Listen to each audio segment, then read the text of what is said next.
Assalamualaikum warahmatullahi wabarakatuh. Nama saya Fahmi dari kelas 11 BDP absen 10. Di sini saya ingin menyelesaikan tugas administrasi yang dibimbing oleh Bu Mulyani. Dan yang pertama-tama di sini yaitu ada jenis-jenis transaksi berdasarkan ruang lingkupnya. Nah, di sini itu jenis transaksinya itu ada dua. Yang pertama transaksi internal.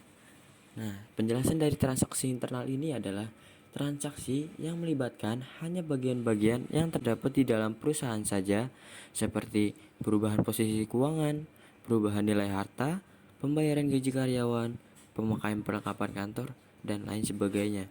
Dan yang kedua, ada transaksi eksternal, yang dimana transaksi yang melibatkan pihak luar perusahaan, seperti transaksi pembelian, penjualan, pembayaran utang piutang, dan sebagainya.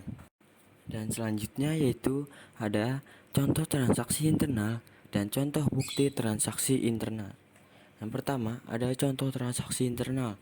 Nah, contohnya itu mencakup yang pertama, pembayaran gaji karyawan, yang kedua, penggunaan perlengkapan perusahaan, dan yang ketiga, pemanfaatan nilai guna mesin. Nah, di selanjutnya yaitu contoh bukti transaksi, yang dimana terdapat ada tiga. Yang pertama, bukti memorial, dimana bukti memorial itu adalah sebuah bukti transaksi yang dikeluarkan oleh pimpinan perusahaan ataupun pihak tertentu yang mempunyai wewenang. Dan contohnya ada di gambar ini ya, di bawah tulisan bukti memorial. Dan yang kedua yaitu ada kas masuk, dimana kas ini adalah bukti bahwa perusahaan telah mengirim atau telah menerima uang secara tunai. Menerima ya, bukan mengirim. Maaf. Dan yang terakhir ada kas keluar. Kas keluar adalah bukti bahwa perusahaan telah mengeluarkan uang tunai, misalnya untuk membayar gaji, utang, dan lain-lain. Nah, dan selanjutnya ada contoh transaksi eksternal dan jenis-jenis transaksi eksternal. Yang pertama, contoh transaksi eksternal. Contohnya itu apa saja? Yaitu yang pertama, pembelian bahan baku produk. Yang kedua, pembelian perlengkapan usaha. Yang ketiga, pembayaran uang sewa gedung. Dan yang keempat, pembelian tempat usaha. Nah, dan selanjutnya yaitu jenis transaksi eksternal. Nah, jenis transaksi eksternal ini yang mempengaruhi sebuah perusahaan itu ada dua, atau dibedakan menjadi dua. Yang pertama ada transaksi modal. Nah, di mana transaksi modal ini adalah transaksi yang mempengaruhi modal suatu perusahaan baik bertambah maupun berkurang. Nah, dari contoh transaksi modal ini, yang pertama ada penyerahan investasi atau dana dari pemilik usaha. Yang kedua, penanaman investasi atau dana dari investor. Yang ketiga, pengambilan dana oleh pemilik usaha atau brief atau drawing. Yang keempat, pembayaran gaji pegawai perusahaan.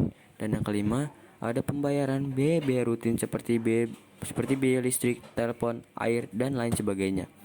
Dan yang kedua yaitu transaksi usaha, di mana transaksi usaha ini adalah transaksi yang berkaitan dengan kegiatan yang menjadi operasional perusahaan.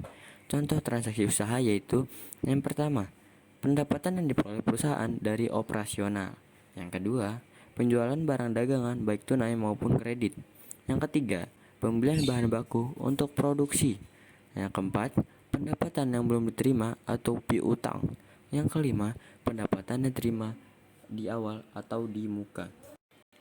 Dan di sini ada contoh-contoh bukti transaksi eksternal.